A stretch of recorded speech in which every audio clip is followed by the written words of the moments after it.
জাহাজ আগমন, container handling, গাড়ি আমদানি, কার্গো হ্যান্ডেলিং সব সূচকে ভালো অবস্থানে রয়েছে মংলা সমুদ্র বন্দর। বন্দরে বেড়েছে রাজস্ব আয়। একই সঙ্গে বন্দর ঘিরে বাস্তবায়ন হচ্ছে নানা মেগা প্রকল্প, সৃষ্টি হচ্ছে কর্মসংস্থান। বন্দর কর্তৃপক্ষ বলছেন, নিরাপদ ও নির্বিঘ্নে আমদানি রপ্তানি করতে বন্দর কর্তৃপক্ষ সার্বিক দিক দিয়ে প্রস্তুত। এনামুল হকের প্রতিবেদনে বিস্তারিত।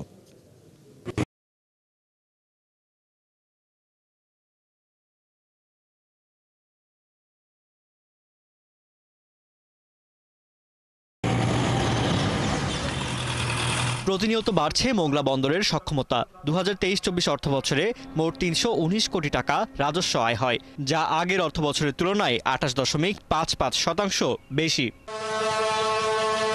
কর্তৃপক্ষ বলছে, বন্দর ঘিরে সরকারি, আধা সরকারি ও বেসরকারিভাবে নতুন নতুন কারখানা তৈরি হচ্ছে। এতে সৃষ্টি হচ্ছে কর্মসংস্থান। আগামী 2030 সালের মধ্যে মোংলা বন্দরে অধিক যাত্রীর জাহাজ হ্যান্ডেল বাৎসরিক 4.5 কোটি থাকবে এবং ন্যূনতম 10 লক্ষ কন্টেইনার হ্যান্ডেলিং আমরা সহায়তা দিতে পারবো। এদিকে মোংলা বন্দর কর্তৃপক্ষের উপপরিচালক জানান, এই বন্দর দিয়ে পোশাক শিল্পের বিভিন্ন পণ্য যাচ্ছে ইউরোপের বিভিন্ন দেশে। জাহাজ হ্যান্ডলিং দ্রুত ও নিরাপদ হওয়ায় দেশি বিদেশি ব্যবসায়ীরা এই বন্দর ব্যবহারে আরও আগ্রহী হয়ে উঠেছেন। আমাদের বিজনেস স্ট্যান্ডিং কমিটির যে টিমটা আছে, এরা কিন্তু ব্যবসায়ীদের কাছে যাচ্ছে, ব্যবসায়ীরা আসতেছে, বিভিন্ন তাদের সমস্যার কথা বলছে। আমরা আস্তে আস্তে কিন্তু এগুলো সমাধান করার চেষ্টা করতেছি। বন্দর ব্যবহারকারীরা বলছেন, বন্দরের আরো সুবিধা বাড়ানো হলে সক্ষমতা আরো বাড়বে।